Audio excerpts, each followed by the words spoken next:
Price Lord dear friends. இன்னைக்கு ஆண்டவருடைய வார்த்தை, நான் உனக்கு ஆரோக்கியம் வரப்பண்ணி உன் காயங்களை ஆற்றுவேன் என்று கர்த்தர் சொல்கிறார். எரேமியா 30:17. இந்த வசனத்துல இருந்து ஏசப்பா என்ன சொல்றாருன்னா, For I will restore health to you and your wounds I will heal, declares the Lord. Dear friends, நம்ம எல்லாருக்குமே நம்ம வாழ்க்கையில பிரச்சனை இருக்கும். ஒரு சில பேருக்கு பண பிரச்சனைகள் இருக்கும். அவங்க பார்ட் டைம் ஜாப் பண்ணியோ இல்ல இன்னும் கொஞ்சம் வேலை பார்த்தோ அந்த பண பிரச்சனையை தீர்த்திடலாம்.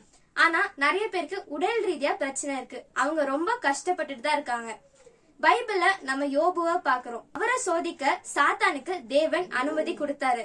அப்போ யோபு ரொம்ப உடல் ரீதியா பலவீனமா இருந்தாரு. ஒரு கட்டத்துல யோபுவே ஏன்டா நம்ம பிறந்தோம் அப்படின்னு சொன்னாரு. நம்ம வாழ்க்கையிலயும் நிறைய தடவை இத நம்ம சொல்லிருக்கோம். நம்ம உடல் ரீதியா பிரச்சனையில இருக்கும் போது மட்டும் இல்ல, எந்த பிரச்சனை வந்தாலும் இத நம்ம சொல்லிருக்கோம். யோபு தேவன் மேல வச்சிருந்த நம்பிக்கையினாலதான் அந்த சோதனையில இருந்து அவரால் வெளியில வர முடிஞ்சது. அந்த சோதனைய யோபு ஜெயித்தாரு.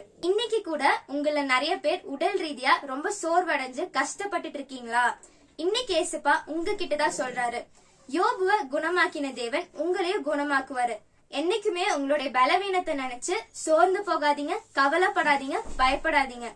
இந்த வார்த்தையில சொன்ன மாதிரியே கண்டிப்பா தேவன் உங்களுடைய காயங்களை ஆற்றி உங்களை குணப்படுத்துவாரு.